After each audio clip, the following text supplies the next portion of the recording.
ओम आनंदम। आज जैसा कि आप सबको याद ही होगा कि आज बुद्ध पूर्णिमा का पावन दिन है। निश्चित रूप से आज हम पर विशेष कृपा बरस रही है कि जो इस पावन दिन हम सब यहाँ आए। क्या होता है कि हम लोग बड़े सौभाग्यशाली हैं। ये मैसेज न जाने कितने लोगों के पास गया होगा, परंतु कहते हैं कि यहाँ सृष्टि के अंदर माया के खाल बहते हैं। धन, वैभव, ऐश्वर्य सब बहता रहता है, परंतु ये मिलता बिरलों को है, भाग्यवानों को है, सौभाग्यशाली व्यक्तियों को है। तो आप और मैं भी उनमें शामिल हूँ। हम सब लोग वो सौभाग्यशाली व्यक्ति हैं जिन्हें ये प्राप्त हो पाया। और आज के इस पावन दिन पर मुझे अपने और अपने दर्शकों के प्रश्न उत्तर रखने का, प्रश्नों का जानकारी लेने का, उनके विषय में बातचीत करने का अवसर मिला। इसके लिए मैं हृदय की गहराई से आपका अभिनंदन करता हूँ, धन्यवाद करता हूँ। परम ज्ञान पार्ट 1 ये शिविर रहा। इस शिविर में आपने बड़ी ही सुंदरता के साथ मैं यानी मेरा शरीर, मैं मेरी आत्मा नहीं, मेरा शरीर से लेकर सांसों के द्वारा पहले तन, फिर सांसें, मन और उसके बाद से आत्मा, फिर परमात्मा, फिर ध्वनि, ओमकार और शब्द। और शब्द के बाद शब्द, वो लिखने वाला वर्ड शब्द नहीं बोल रहा हूं, शब्द अनहद शब्द की बात कर रहा हूं। और उसके बाद वहां से त्रिनेत्र जो भ्रुकुटी के बीच में है, वहां तक की अलौकिक दृश्य की यात्रा। और उसके बाद परमात्मा में, आत्मा का परमात्मा में, मैं का उस परमात्मा में विलय हो पाना, उसके साथ आत्मसात हो जाना, इतने साधारण, सरल, आसान, आनंदमय, आरामदायक तरीके से, इतने साइंटिफिक वे से, शोध के बाद। इसलिए आपने इसकी कितनी रिसर्च की होगी, इसके बारे में मैं चाहता हूं कि मेरे दर्शकों को आप अवश्य बताएं।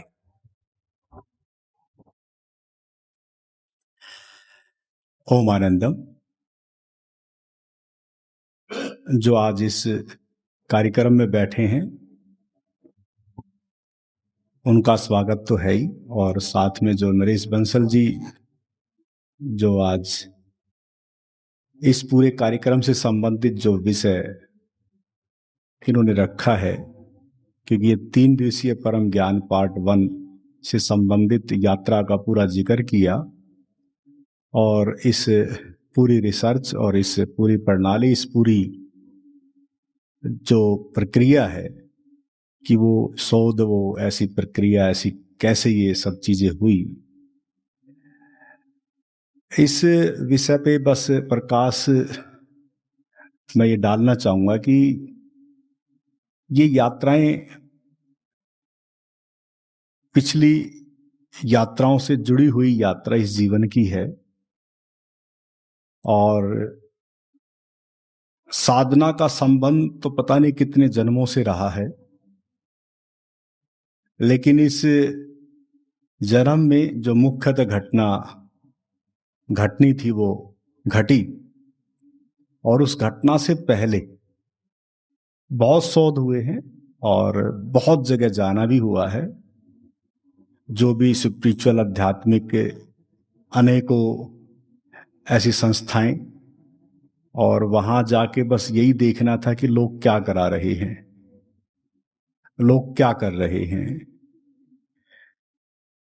उसके बाद पृष्ठभूमि ऐसी रही थी जो मैंने कई बार जिक्र किया है, आर्य समाज में हम पले बड़े, तो वहां कुछ इस तरह की चर्चाएं निरंतर चलती रहती है।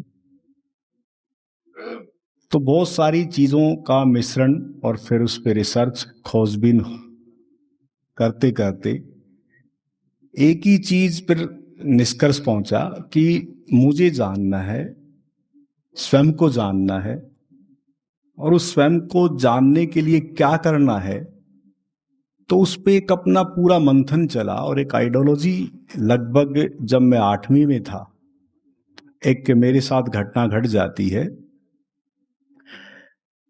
एक्सीडेंट के दौरान ट्रैक्टर के साथ एक एक्सीडेंट होता है और उस एक्सीडेंट में ऐसे समझो कि जैसे साक्षात मृत्यु के दर्शन, और वो एक बड़ा आनंददायी अनुभव कि मैं बच्चा ही था और ट्रैक्टर के ऊपर बैठा था। ट्रैक्टर एकदम चारों जैसे पैर होते हैं ऊपर हो गए और मैं ट्रैक्टर के नीचे। और तब मुझे इतना पता है कि इतना मुझे याद है कि ये जो गर्दन है, ये सिर जाके सड़क पे लगा और यहां से गर्दन टूट गई और मैं मर गया। जैसे ही लगा कि मैं मर गया तो वैसे ही एक भीतर कुछ प्रतीति होती है, अरे मतलब मौत में इतना सुखद आनंद, ये तो बड़ी मजेदार चीज है। और जब लगा कि मैं मर गया और उसके बाद वो प्रतीति ऐसी हुई कि ये तो कमाल है, अगर मगा मृत्यु में इतना बड़ा आनंद है तो ये तो बहुत अच्छी चीज है। क्या बात है, क्या बात है। तो वो घटना के बाद एक नजरिया ऐसा बदल गया कि जैसे मैं ट्रैक्टर के नीचे था तो कुछ देर के बाद, अब मुझे नहीं पता वो कितनी देर के बाद, मेरे कानों में जैसे बहुत दूर से एक आवाज आती है और जैसे कि निकालो निकालो निकालो। तो कुछ लोगों ने कैसे न कैसे करके मुझे बाहर पकड़ के खींचा और जैसे मैं बाहर आया और मैं एकदम देखा, रे तू मर गया था। लेकिन मैं अपने शरीर को देखता हूं कि मैं तो ठीक ठाक हूं और मैं बिल्कुल ही ठीक हूं। और चोट भी मुझे ज्यादा नहीं, बस एक थोड़ा सा यहाँ निशान था और एक थोड़ा सा हाथ पे निशान था, और बल्कि निकालते वक्त बल्कि मेरे घुटनों में थोड़ी चोट लग गई। वैसे ऐसी कोई चोट नहीं थी, लेकिन उस अनुभव के बाद मृत्यु के विषय में धारणा बदल गई कि जो लोग मृत्यु के कारण जो दुखी होते हैं, ऐसा नहीं है, ये मामला कुछ और है। और मृत्यु जो है वो दुखदाई ना पीड़ादायी और बहुत एक आनंद की दशा है। वहां से एक दृष्टि ऐसी बदली कि वहां से जो है फिर यात्रा आरंभ होती है। फिर जो मैं जिक्र ही कर रहा था कि मेरा आत्मा और परमात्मा पे जैसे लोग विश्वास करते हैं, इस तरीके से मेरा कभी विश्वास नहीं रहा कि जैसे कहा कि आत्मा है परमात्मा है, आप मान लो। क्योंकि मेरा एक अलग नजरिया बन गया और उस नजरिए के बाद मैंने ऐसे आत्मा और परमात्मा को स्वीकार ही नहीं किया। और जब भी कभी भी इस तरह की चर्चा होती थी तो मुझे दिक्कत भी होती थी कि ये लोग सब आगे पीछे आत्मा को उठा लेते हैं और परमात्मा को उठा लेते हैं, जो कि मुख्यतः चीज है कि मानव कैसे सुखी रहे और कैसे आनंदित रहे। और इस विषय को मैं एक चीज से जोड़ता हूं थोड़ा सा, कि मैं लगभग तब मैं 6ठी क्लास में होऊंगा और जैसे आपको पता कि खेत हमारे थे ही, तो खेतों में जाके जैसे थोड़ा ठंडी सी का मौसम था, थोड़ी जैसे बाल आ जाती है ना जब गेहूं की, तो उसी तरह का मौसम था और सूरज छिप रहा था और इतनी प्यारी जो है मतलब लालिमा थी, बड़ा प्यारा दृश्य था। और कमाल है, उस दिन मैं अकेला ही था और मैं उस दृश्य को देख रहा हूं। तो उस दृश्य को जब देखते देखते एक विचार और एक मंथन भी चल रहा है कि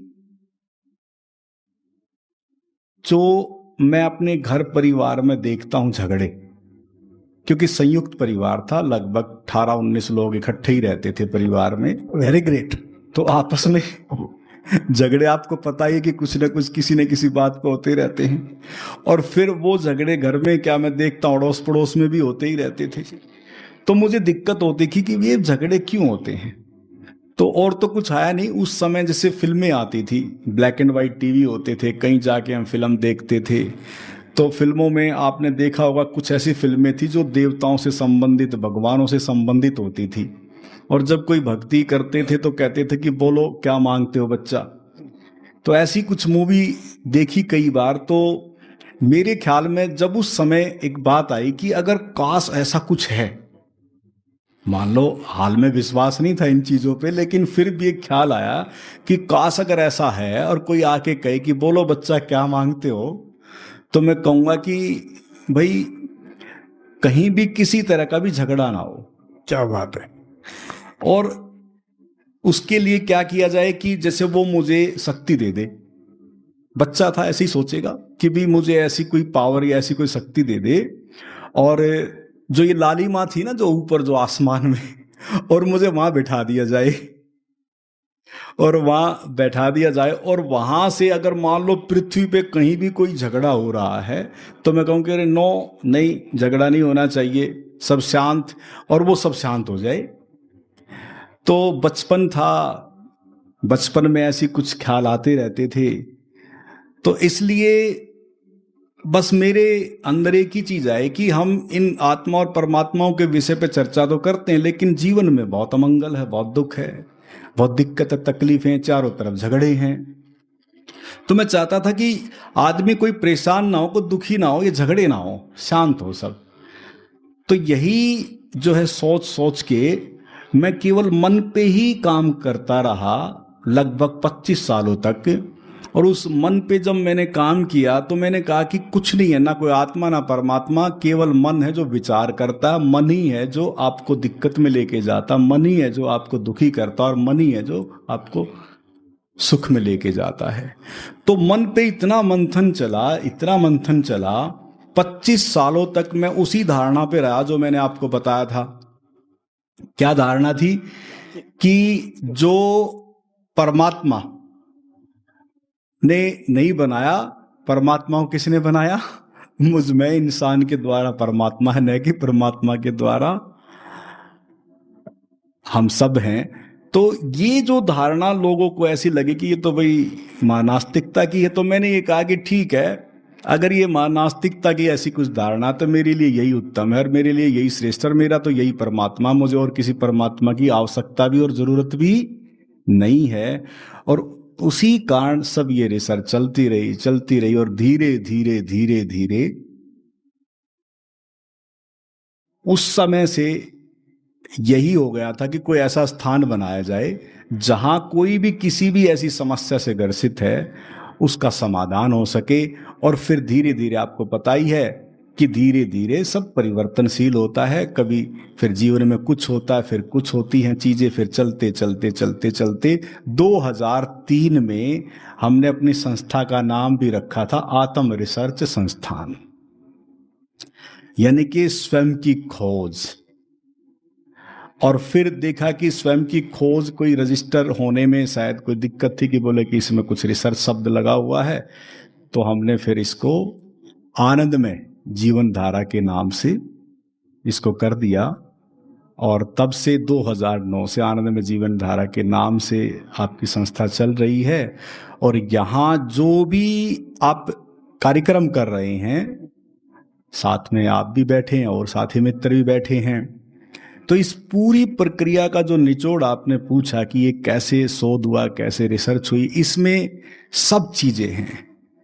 ऐसे समझ लो कि अगर हमें उस परमात्मा को अगर जानना है तो इस मार्ग पे चलना पड़ेगा। मानना है तो फिर दुनिया मानती तो है ही, वो तो मान ही रही है, तो उसकी चिंता तो अब हमें नहीं है, क्योंकि अब वो बहस नहीं करते हम लोग, क्योंकि दुनिया जैसी है वैसे स्वीकार है। अगर वो मान्यता पे आधारित परमात्मा को मान रहे हैं तो वो भी स्वीकार है, ठीक है। क्योंकि उस समय मैंने कहा ना कि परिवर्तन होता रहता है, लेकिन हमारा ज्यादातर जोर ये है कि आप परमात्मा को मानो नहीं, जानो। और बहुत सहज प्रक्रिया है जिसे आप जान सकते हैं। इसलिए परम ज्ञान, परम अनुभूति, ध्यान, समाधि, योग मार्ग जो है वो कोशिश की जा रही है कि ज़्यादा से ज़्यादा इस मार्ग पे लोग चलें। तो आके देखें। मैं ये नहीं कहूँगा कि आप मेरी बात पे इस पे ही विश्वास कर लें या इसी बात को मान लें। मैं कहता हूँ कि आए, प्रयोग करें, अगर लगे कि ठीक है तो ठीक है, नहीं तो आप अपनी जगह हैं ही, उसमें कोई दिक्कत ही नहीं है। अब यहाँ पे 3 बातें मेरे को समझ में आई हैं। एक तो आपने बाल्यकाल में ही, जब आप 6ठी क्लास में थे जैसा आपने बताया, और एक जगह थी, आपके खेत थे जहाँ पर एक लालिमा थी, वहाँ पर आपने एक मैनिफेस्ट किया कि मैं एक ऐसे स्थान पर हूँ कि जहाँ पर मैं ये कहूँ कि शांत हो जाओ तो शांत हो जाए।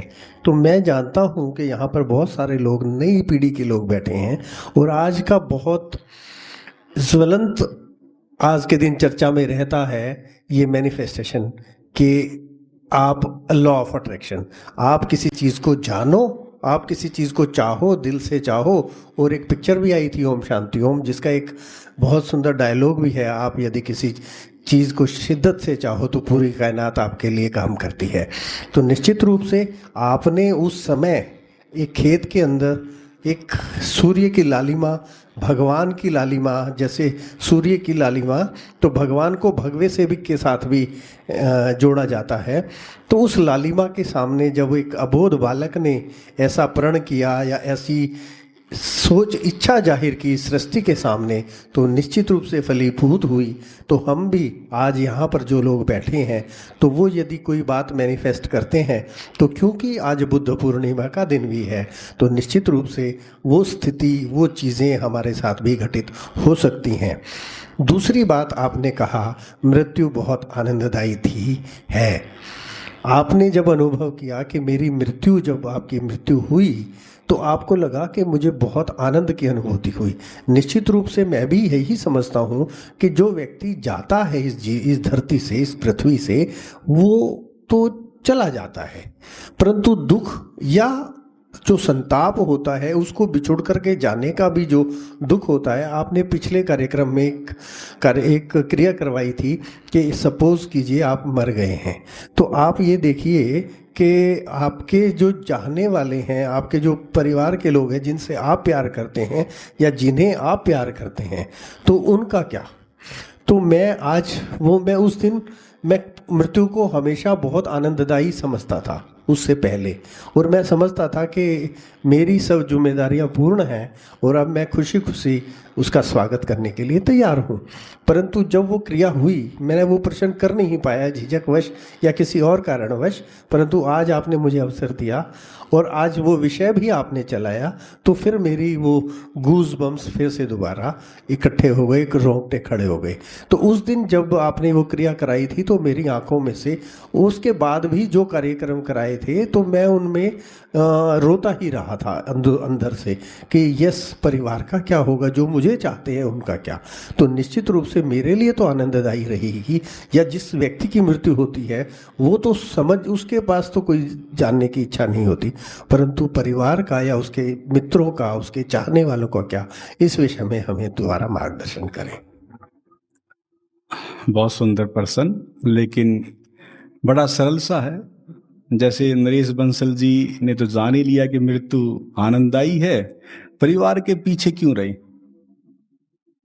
परिवार के भी जाने, और परिवार के जब जान लेंगे तो फिर कोई दिक्कत है ही नहीं। कोई भी जाए परिवार का, अगर मान ले परिवार में 4 सदस्य हैं, 10 सदस्य हैं, मैं चाहता हूं कि कहते हैं कि एक एक व्यक्ति स्वतः खुद अपने चित्त की अवस्था का परिवर्तन कर सकता है, और ये स्वयं के चित्त की वृत्ति का बदलने का मार्ग है, स्वयं की अवस्था के बदलने का मार्ग है, और स्वयं जीवन के जीते जी मृत्यु को जानने का मार्ग है। तो आपकी मृत्यु आपको जानी गई, आपने अनुभव कर लिया, आपके लिए मृत्यु महानंद बन गई, तो आप उनको प्रेरित करें, उनको प्रेरणा दें कि भाई आप भी इस मार्ग पे चलें और आप भी इसको जान लें जैसे मैंने जाना, और फिर आपके लिए आप जाएं या मैं जाऊं तो किसी तरह का कोई दुख नहीं, कोई पीड़ा नहीं। हाँ, मान लो कोई नहीं आ पाता, बात ये है कि भी मान लो कोई यहाँ तक नहीं आ पाता, तो उसका एक बड़ा प्यारा तरीका है। उसमें क्या होता है कि बिल्कुल लाजमी है कि कोई नजदीकी कोई भी जब गुजरता है तो ये नैसर्गिक एक प्रकृति का हिस्सा है जो बहुत ज्यादा घनिष्ठ है, और अगर उस दौरान अगर उसको दुख है, तकलीफ है, पीड़ा है, अगर आंसू भी हैं, तो कोई नहीं, ये भी एक प्रकृति का हिस्सा है। इसको भी आप ऐसे ना सोचे कि भी ये क्यों है, ऐसा क्यों हुआ, किस लिए हुआ। वो होना भी एक प्रकृति का ही हिस्सा है। अगर ऐसा दुख और पीड़ा, अगर दिक्कत और तकलीफ भी अगर हो रही है, तो कहते हैं कि उसको समय अपने आप भर देता है। थोड़े टाइम के बाद वो चीजें हल्की हो जाती हैं, और फिर भी मैं कहूंगा कि चलो वो तो समय के ऊपर हम छोड़ देते हैं, लेकिन अब उनको मैं अपनी तरफ से थोड़ा इशारा करूं कि ठीक है, दुख भी है, तकलीफ भी है, दिक्कत है, लेकिन इस वीडियो के माध्यम से बस इतना इशारा जरूर करूंगा कि जब भी कोई नजदीकी जाए तो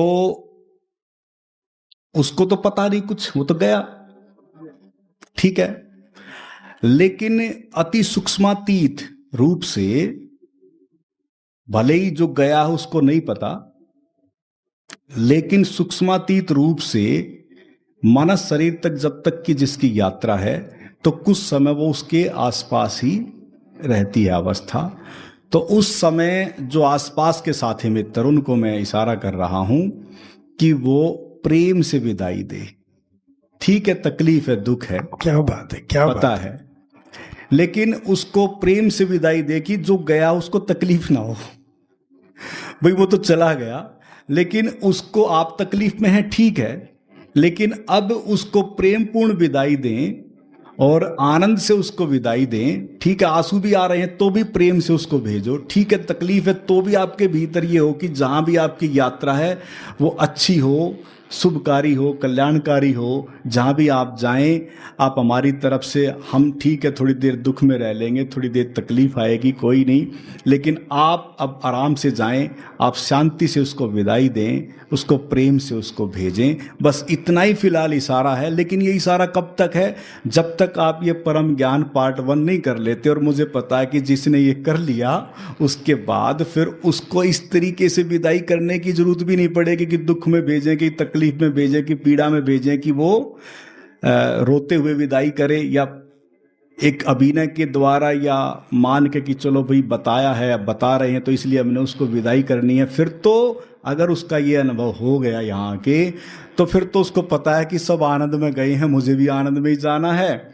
और फिर वो उस दुख में भी, पीड़ा भी होगी तो भी वो आनंद की, प्रेम की दशा में होगी, और वो उसको आराम से विदाई देंगे और वो आनंद के आंसू होंगे। क्या बात है, क्या बात है। परंतु फिर भी ये बात आती है कि जो अपने नज़दीकी हैं, जो अपने साथी हैं, जिनसे हम बेपनाह मोहब्बत करते हैं, उनसे अटूट प्रेम करते हैं, तो फिर भी ये आता है, ये रुत ये हवा क्या करूं क्या करूं, ये रुत ये हवा क्या करूं क्या करूं, दूर तुझसे मैं रह के बता क्या करूं। चलो इस पे एक बात मैं बता देता हूं, अगर ज़्यादा ही ऐसा कुछ है तो हमारा पास्ट लाइफ एक रिग्रेशन कार्यक्रम होता है। अब बात ऐसी छेड़ दी है नरेश जी ने कि भाई तकलीफ और दिक्कत है, तो तरीका है, आपको बता देंगे कि चलो आपको अगर ऐसी तकलीफ है, वो भी जब जाएं और तब आप भी चले जाएं तो कोई नहीं, आपको याद भले ही ना रहे, लेकिन आप आसपास फिर जन्म जाएंगे, क्यों चिंता करते हैं। बहुत सुंदर, बहुत सुंदर। जिस तरह से कार्यक्रम के अंदर हमारे को अद्भुत अलौकिक सुख की प्राप्ति हुई थी, उसी प्रकार से शक्तियों की भी प्राप्ति हुई थी, उसी प्रकार से आपके प्रश्नों के उत्तरों से भी हमें उसी सुख का अनुभव हो पा रहा है। अभी आपने कहा कि 2003 में हमने अपनी संस्था का नाम रिसर्च सेंटर रखा था, आत्म रिसर्च। मेरा पर्टिकुलर ध्यान रिसर्च के ऊपर है, शोध के ऊपर है। परंतु आपने एक जानकारी में, पॉडकास्ट में भी और कार्यक्रमों में भी बताया कि मुझे ज्ञान 2007 में हुआ।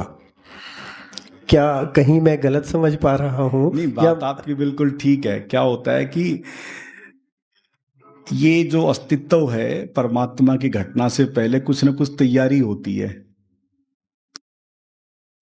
छठी क्लास से घटनाएं तो बहुत घटी है ना, अभी तो 2 ही घटनाओं का जिक्र किया है, इस बीच घटनाएं बहुत घटी हैं।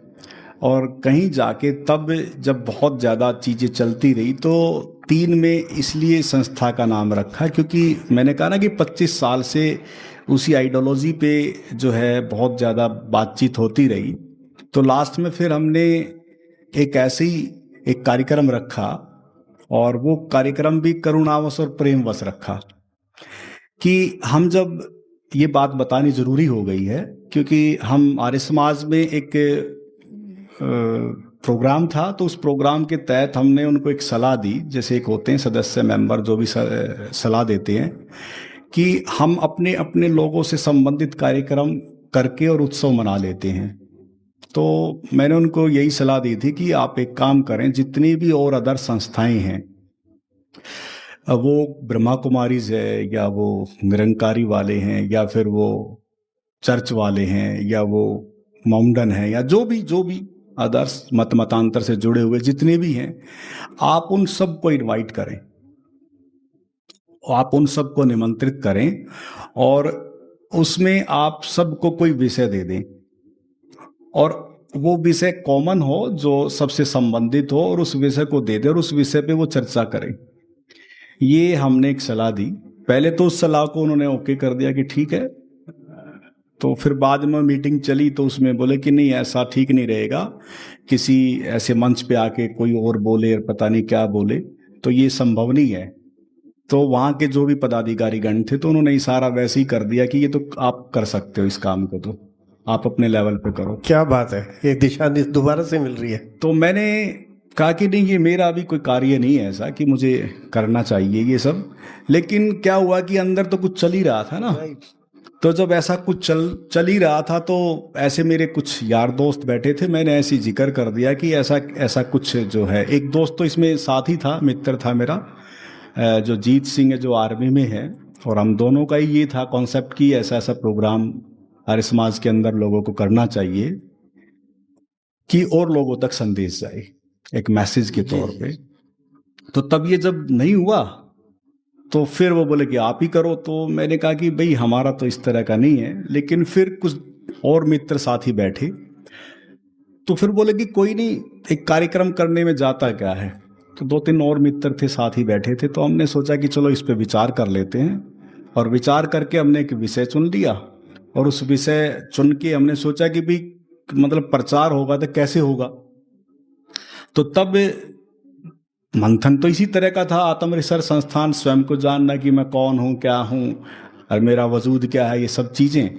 तो उसी सोच के ये लोगो जो आप देख रहे हैं ये 9वीं क्लास में ही बना दिया गया था, ये बहुत पहले का है। तो इसी लोगों को लगा के हमने आत्म रिसर्च संस्थान एक नाम रख दिया। और उसके तहत कार्यक्रम भी कब हुआ पता आपको? 2 अक्टूबर 2003 को। किसी को नहीं पता था कि 2 अक्टूबर को मेरा जन्मदिन है, उस समय किसी को नहीं पता था। लेकिन 2 अक्टूबर 2003 को हमने एक कार्यक्रम रख दिया, गांधी जयंती के उपलक्ष्य में विश्व शांति हेतु महायज्ञ। और गांधी जयंती का नाम देके विश्व शांति हेतु महायज्ञ जो है हमने रखा।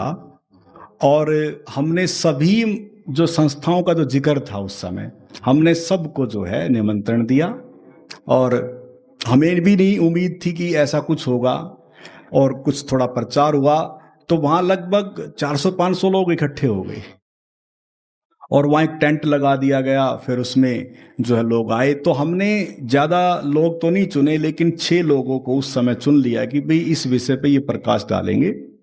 और वो विषय दे दिया गया, उन्होंने उस पर प्रकाश डाला और ये कार्यक्रम 2003 में ऐसे आरंभ होता है।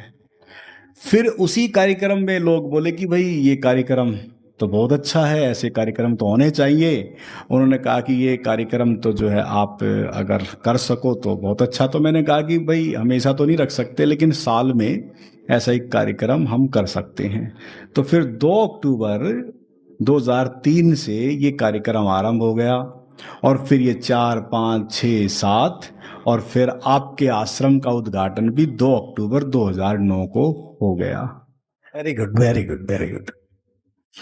तो देखा आप सबने, जो दर्शक इसमें जो नौजवान दर्शक हैं या जो आज के साहित्य को भी पढ़ते हैं या लॉ ऑफ अट्रैक्शन को भी जानना और अपनाना चाहते हैं, तो देखिए उस 6ठी क्लास के उस बालक ने जहाँ एक खेत में जाकर के मैनिफेस्ट किया था कि मैं ऐसा कार्य कर पाऊँ, तो उसने वहाँ पे जाकर के प्रकृति को छोड़ दिया था। उसके विषय में उन्होंने इतनी ज़्यादा काम नहीं किया था, परंतु लाइन एंड लेंथ कैसे सेट होती है वो उनकी बातों से अब बाद में समझ में आता है कि उन्होंने किसी को कोई प्रस्ताव दिया कि हम ऐसा कार्यक्रम कर लेते हैं, परंतु उन लोगों ने कहा कि नहीं, इसको आप पर्सनली कर लें। तो निश्चित रूप से वहाँ से वो लाइन एंड लेंथ सेट हो गई, जो आज वो जो छोटा सा बीज अंकुरित भी नहीं हुआ था, बीज केवल डाला गया था सृष्टि को, और आज वो एक वट वृक्ष के रूप में हम सबके सामने है।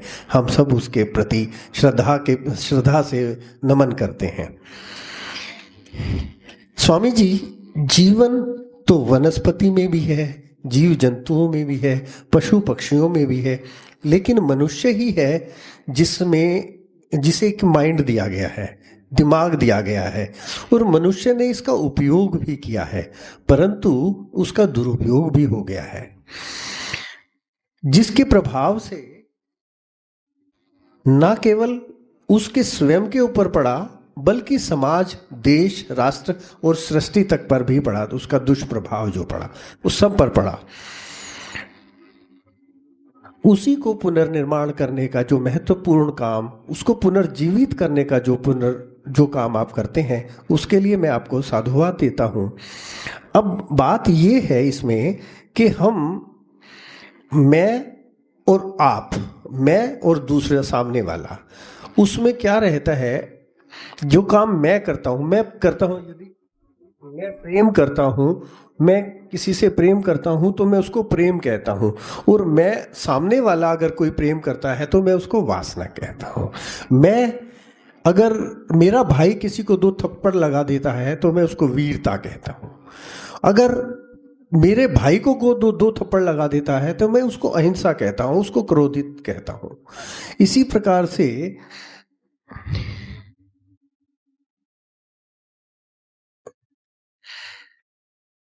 मेरा अहंकार मेरा है। जैसे राष्ट्र की भी बात आए, मेरा राष्ट्र तो सबसे अच्छा है, मेरा धर्म सबसे अच्छा है, दूसरे का धर्म अच्छा नहीं है। समस्या यहाँ पर आती है। तो मेरा अभिमान, मैं अगर कोई किसी से बात करता हूँ, मेरे को कोई बात कहता है तो मुझे ठेस लगती है, तो वहाँ पर मेरा स्वाभिमान हो जाता है।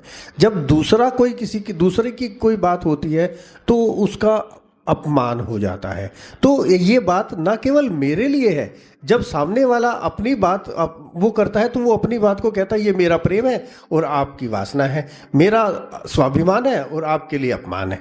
तो इस विषय में एक बार थोड़ा सा दोबारा से हम सब लोग को, ये बहुत प्रश्न भी आए हैं हमारे पास।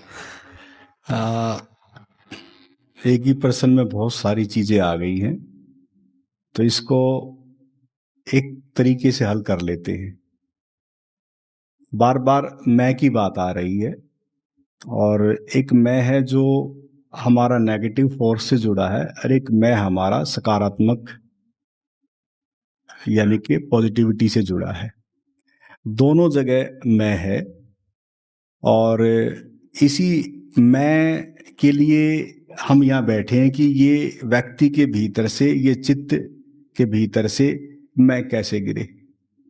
ज्यादातर अगर प्रत्येक बुद्ध की किसी भी ग्रंथ को आप उठाएंगे तो उसमें यही मिलेगा कि भाई सबसे ज्यादा दुखदाई, जो पीड़ादायी स्वयं के लिए है, वो अहंकारी है, जो आपको उस नेगेटिविटी में लेके जाती है।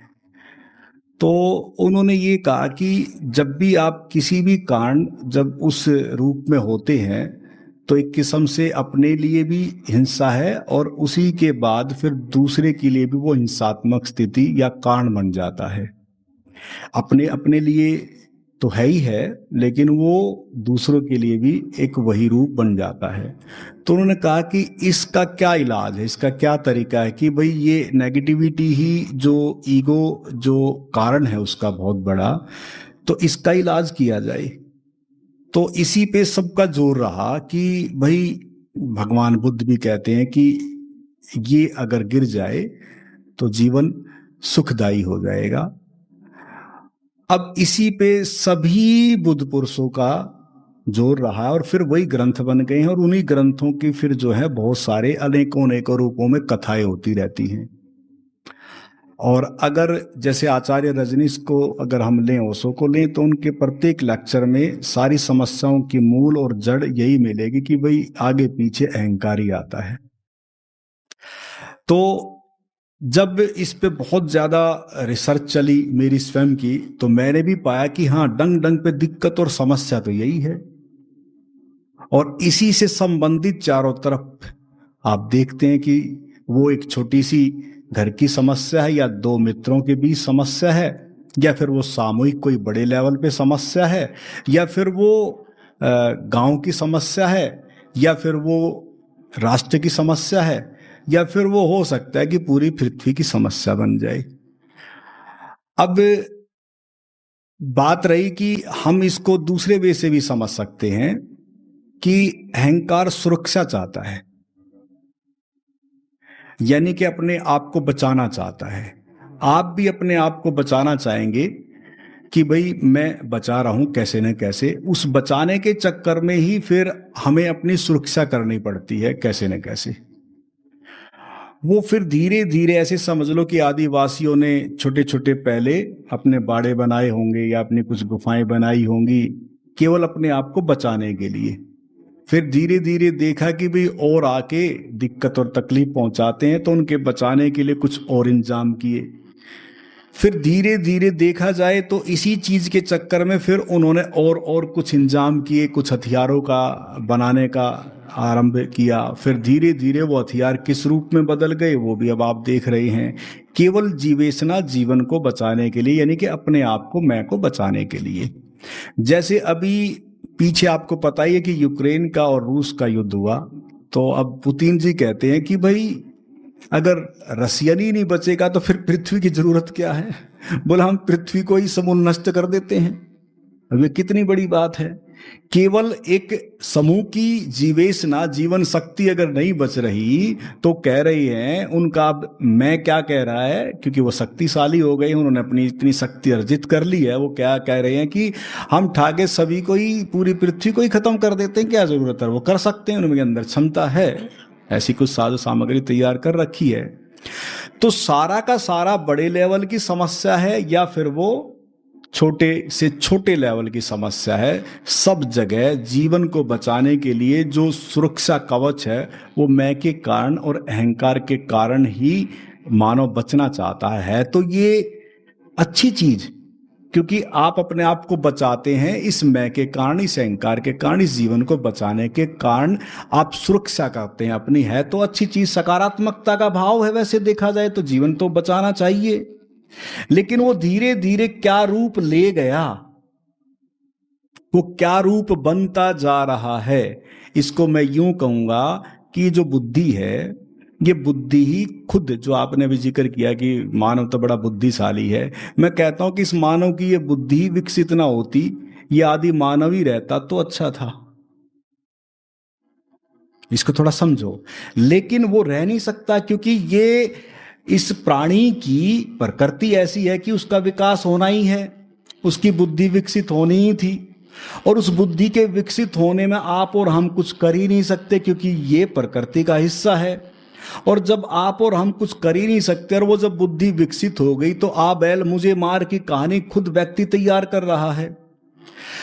और इसलिए अगर हम देख रहे हैं कि चारों तरफ मानव एक दूसरे को किसी न किसी तरीके से दुख या पीड़ा या संताप या क्रोध या एक दूसरे के बदले की भावना से अगर भरा है, तो इसको अब दूसरे वे से समझ लो कि एक सदा नेगेटिविटी इस यूनिवर्स में रहती है, एक सदा सकारात्मकता भी सदा रहती है। दोनों चीजें सदा रहेंगी। इसमें आप अगर सोचें कि ये क्यों है, तो आप पगला जाएंगे, पागल हो जाएंगे। और जनता, लोग ऐसे ही पागल हो भी रही है। मैं कहूंगा कि सभी के लिए कि एक नेगेटिविटी और एक सकारात्मकता का भाव, बस इतना फर्क है कि ये सदा रहती है। इसलिए आप देखते भी आए हैं कि अगर एक साधु और एक असाधु भी है, अगर एक व्यक्ति यहां ध्यान मंदिर कक्ष में बनाकर अगर शांति का पाठ भी पढ़ा रहे हैं, तो कहीं ऐसी भी संस्थाएं होंगी जहां आग लगाने की भी कुछ ऐसी चीजें चल रही होंगी। तो यानी कि इस पूरे यूनिवर्स में नेगेटिव और पॉजिटिविटी सदा रहती है। उस चक्कर में आप पड़ गए कि ये क्यों, किस लिए। तो मैं तो ये कहूँगा सतयुग था या सब ठीक था, लेकिन उसी समय तो रावण भी था। सारी चीजें थी, सभी जगह उसी समय व्याप्त होती हैं सब चीजें। आज मैंने यही कहा कि ये तो आपके लिए है, स्वयं के लिए, कि मुझे कहाँ रहना पसंद है।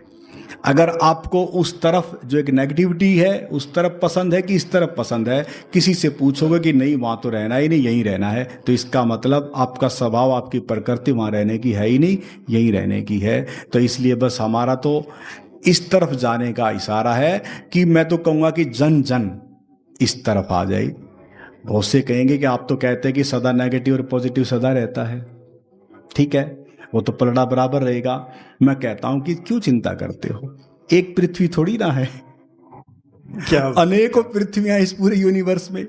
हम इस पूरी पृथ्वी के जन जन को, व्यक्ति को उस सकारात्मकता के भाव में ले जा सकते हैं। कहीं दूसरी पृथ्वी पे नेगेटिविटी चलती रहेगी, बराबर का पलड़ा भारी रहेगा वहां, और यहां एक सकारात्मकता का, स्वर्ग में जीवन, आनंद में जीवन प्रत्येक जन का संभव है। और मैं अब उनके लिए थोड़ा इशारा करूंगा जो वैज्ञानिक जो लगे हुए हैं, कह रहे हैं कि भाई एक व्यक्ति डिस्ट्रॉय की तरफ भी जा रहा। मैं कहता हूं कि पूरे वैज्ञानिक जो जीवन की जो प्रणाली जो कहीं और लगी हुई है, जो खोज रही है मंगल को, मंगल ग्रह को, पता नहीं कितने कितने ग्रह को, अरे भाई सब छोड़ के जीवन में मंगल की चीज खोज लें। जीवन अमंगल होता जा रहा है, मंगल की खोज जारी है। अगर सारे वैज्ञानिक और सारे आध्यात्मिक अगर इस जीवन को मंगल बनाने में लग जाएं तो कोई देर थोड़ी ना है। ऐसा नहीं है 700-800 वर्ष जो ये पृथ्वी इसी रूप में रही है, ऐसा नहीं कि नहीं रही है, वो समय भी था। तो हो सकता है कि वो समय अभी आ जाए। मैं तो उम्मीद से भरा हूं और आशा से भरा हूं कि हो सकता है कि वो समय आरंभ भी हो रहा हो, और हो सकता है कि वो समय आने वाला हो, और वो समय आएगा और इस पूरी पृथ्वी पर वो सकारात्मकता के भाव से परिपूर्ण जन जन के भीतर वो प्रेम और शांति और अमन फैलेगी। और ये प्रत्येक बुद्ध यही चाहता है और यही देशना है। बस बहुत सुंदर, बहुत सुंदरता के साथ आपने हमें समझाया कि हमें खुद को परिवर्तित करना है, हमें खुद को आपकी शरण में आना है, हमें खुद को जानना है, अपने आप को जानना है और फिर मान लेना है। कितनी सुंदरता के साथ आपने हमारी आंखों के ऊपर से पड़े हुए पर्दों को हटाया। बहुत जल्द ही मैं इस कार्यक्रम 2-3 प्रश्न हो देता हूँ सिर्फ। एक है, जब हम इस शिविर में आए थे उस समय दुनिया में हाहाकार मचा हुआ था, इंसानियत सिसक रही थी, और आपने हर सेशन के अंदर, हर एक दिन में 6 सेशन हुए, 5 सेशन हुए, तो हर सेशन में विश्व की शांति के लिए प्रार्थना की, हम सब की शांति के लिए प्रार्थना की, और परिणाम पहले ही दिन सीज फायर हो गया था। तो निश्चित रूप से आपने बहुत सुंदर कार्यक्रम किया। और जो आप अभी इससे पहले प्रश्न के उत्तर में आपने कहा था कि हम सब अपने को ठीक कर लें, अपने आप शांति के लिए, शांति की ओर मुड़ जाएं, अपना मुख कर लें, तो निश्चित रूप से शांति हो जाएगी। तो बहुत सुंदरता के साथ हमने ये अनुभव भी किया। एक है बाहरी संगीत, बाहरी वाणी और संगीत, और एक है अंदर का अंतर अनहद नाद ओंकार, यहाँ से यहाँ तक की यात्रा आपने हमें कराई है। तो हमारे दर्शकों के लिए एक बार दोबारा से, इन लोगों को भी दोबारा से एक बार थोड़ा सा उसका अनुभव भी हो जाएगा, और हमारे दर्शकों को भी। बाहर की वाणी संगीत से ओंकार तक की, अनहद वाणी तक की, अनहद शब्द तक की यात्रा। वैसे इस पे काफी चर्चा हो गई है, क्योंकि बचपन से ही संगीत से बच्चा जन्मता है। जो बात आई थी कि छोटा सा बच्चा मशगूल है, हंस रहा है, खेल रहा है, उसकी ताड़ी लगी हुई है संगीत में, वो उसी ओंकार में डूबा है, लेकिन कहीं कोई शोर हो जाए तो ताड़ी टूट जाती है और बच्चा रोने लगता है। लेकिन जैसे जैसे पता है कि बुद्धि विकसित हो गई, ऐसे ऐसे बच्चा बड़ा होता है, बुद्धि का विकास हो जाता है, और धीरे धीरे उस ताड़ी से उसका लगाव छूट जाता है। और वो ऐसा छूट जाता है कि बहुत व्यस्तता चारों तरफ, आपको पता ही है कि कैसी कैसी व्यस्तता रहती है मानव की, तो वो उसी में उलझ के रह जाता है। फिर याद तो उसको आएगी, क्योंकि जीवन तो उसी से जुड़ा है उसका, सब कुछ उसी से जुड़ा है। याद तो उसको आती रहती है, प्रत्येक व्यक्ति को, प्रत्येक जन को उसकी याद आती रहती है। वो इसलिए परमात्मा को किसी न किसी रूप में याद करता है। वो किसी भी रूप में याद कर रहा है, भले उसको कुछ नहीं पता, लेकिन फिर भी उसके अंदर एक ऐसा है जैसे कि कुछ है, कुछ है। अब वो कुछ है, वो खालीपन रहता है बस, लेकिन फिर भी वो किसी न किसी रूप में उसे याद करता है, कैसे न कैसे उसको याद करता है। और किसी के अंदर सही में, जैसे कोई कहते हैं कि एक वैचारिक शक्ति परिवर्तन बन जाती है। मान लो कहीं आपने सुना या कहीं आपने कोई प्रचार प्रसार देखा और आप लोग इस कार्यक्रम में आ गए, तो प्यास तो थी, क्योंकि बचपन से आप उसी से जुड़े थे। और जब आप नहीं थे इस रूप में, तब भी आप उसी से जुड़े थे, और जब नहीं रहेंगे तब भी उसी से जुड़े रहेंगे। तो अब ये है कि वो जो बचपन से या जो एक दिव्य संगीत से जो हमारा रोआ रोआ जुड़ा हुआ है, तो किसी न किसी बहाने अगर आपके भीतर वो जिज्ञासा प्यास है, तो कहते हैं कि देर तो है ही नहीं, और वो समय आपका था और वो समय आ गया। तो अब आप उसी बच्चे के माफिक अब उसके साथ फिर जुड़ रहे हैं, उस ताड़ी के साथ हैं। और उसमें जब आप जाते हैं तो उसमें एक अलग तरह का आनंद आपको घेर लेता है, और उसी आनंद के साथ अब आपकी यात्रा हो रही है। इसलिए जो ओंकार की यात्रा, अगर उसको हम पैटर्न के तहत समझने की कोशिश करें, तो सीधा सा मतलब है, देखो आप यहां तक पहुंचे, आप मुझे नहीं जानते थे लेकिन पहुंच गए। अब मुझे किस रूप में देखेंगे, अब वो आपकी दृष्टि है। लेकिन इतना पता है कि जब भी इस मार्ग पे कभी भी कोई शिष्य या साधक चलता है, तो इसमें एक गुरु, सदगुरु, आचार्य, इन सब का एक बहुत महत्वपूर्ण रोल होता है। आजकल कहने में थोड़ी ऐसी अजीब चीजें लगती है, क्योंकि लोग इन चीजों से, इन शब्दों से प्रेस्य करते हैं। लेकिन अगर जैसे हम किसी भी कोर्स में जाते हैं तो वहाँ प्रोफेसर है, तो यहाँ अगर कोई इस तरीके से अगर आचार्य है, कोई गुरु है, सदगुरु है, तो दिक्कत क्या है? तो कोई दिक्कत नहीं होनी चाहिए। तो इसलिए अगर यहाँ अगर उसकी मास्टरी अगर किसी न किसी रूप में उसको कराया जा रहा है, और लोग यहाँ आके उसके सानिध्य में बैठ के उस ओंकार से जुड़ रहे हैं, तो यह अमोलक वस्तु है। इसको आप मास्टर्स कहें या गुरु कहें, सदगुरु कहें, परम गुरु कहें, जो भी कुछ कहें, आचार्य कहें, जो भी कुछ कहें, तो बगैर उसके ये चीजें संभव नहीं होती हैं। इसलिए इस यात्रा और पथ पर चलने के लिए मार्गदाता की आवश्यकता पड़ती है, और वो किसी न किसी रूप में आप उसे समझें। इसलिए पड़ाव दर पड़ाव इस यात्रा पे चलना है, तो ये मार्ग ऐसे ही चलेगा, और इस मार्ग की प्रणाली इसी तरीके से चलती रहेगी। सदा से यही तरीका रहा है और आगे भी यही रहेगा।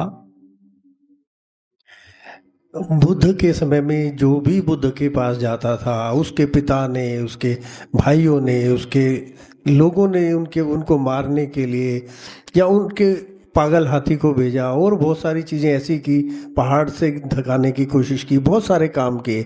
लेकिन जो भी बुद्ध की शरण में गया, वो बुद्धम शरणम गच्छामि, जो बुद्ध के पास गया वो बुद्धम शरणम गच्छामि हो गया। तो आज के इस युग में बुद्ध है, और बुद्ध पुरुष हैं, बुद्ध हैं, तो हम सब लोग आपकी शरण में हैं।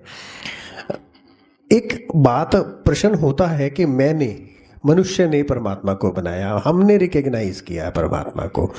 यदि मनुष्य, जीव जंतुओं के लिए तो परमात्मा का वो तो रिकग्नाइज नहीं करते, वनस्पति भी नहीं करती। तो हम जब ये कहते हैं कि हमने मनुष्य को बनाया, हमने परमात्मा को बनाया, तो क्या ये अहंकार है?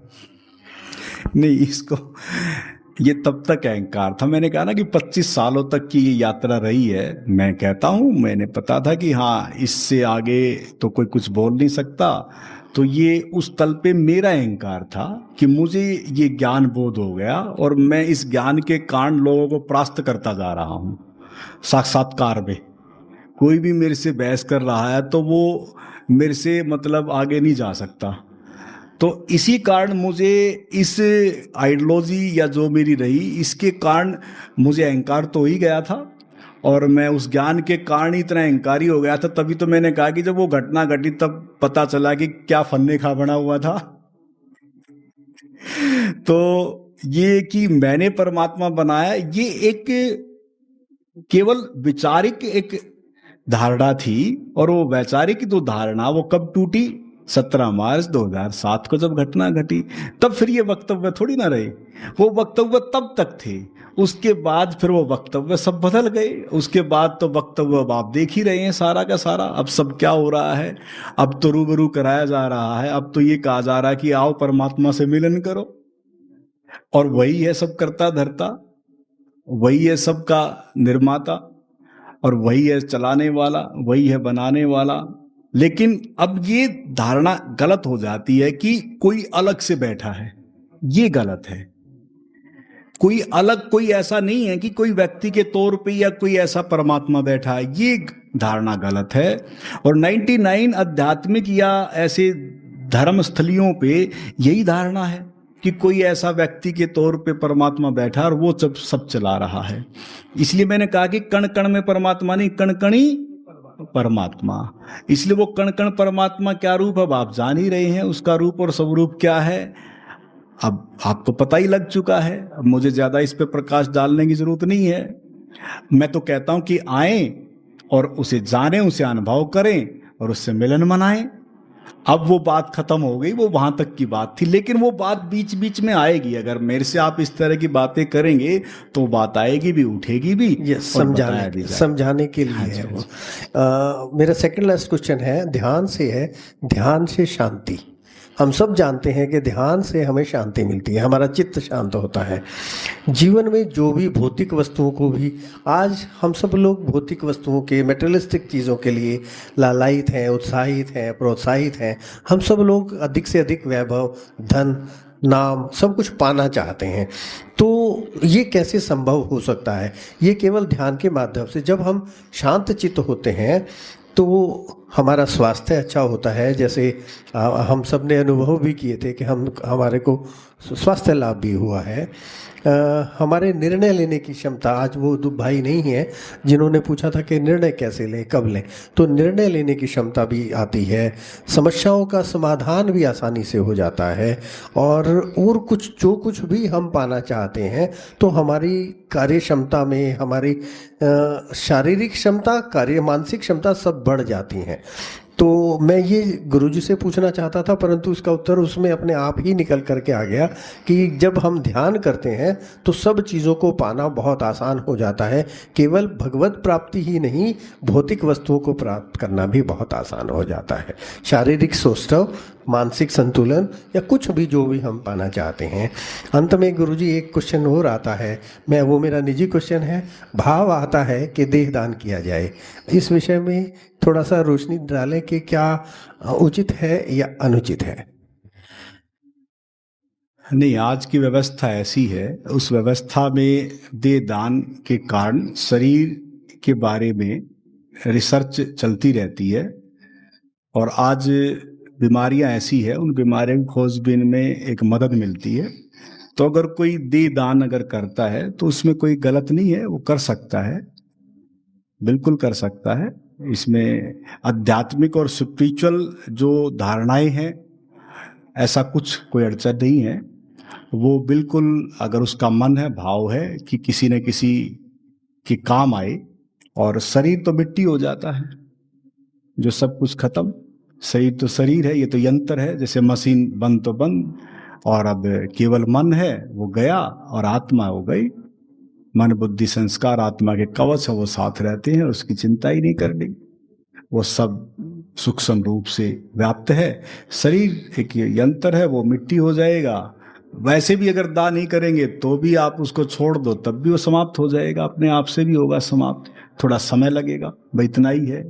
भाई वो गंदगी के कारण थोड़ा फैलाव होगा, अन्यथा जो है आप दान कर सकते हैं, इसमें कोई दिक्कत नहीं है सर, ऐसी कुछ नहीं है।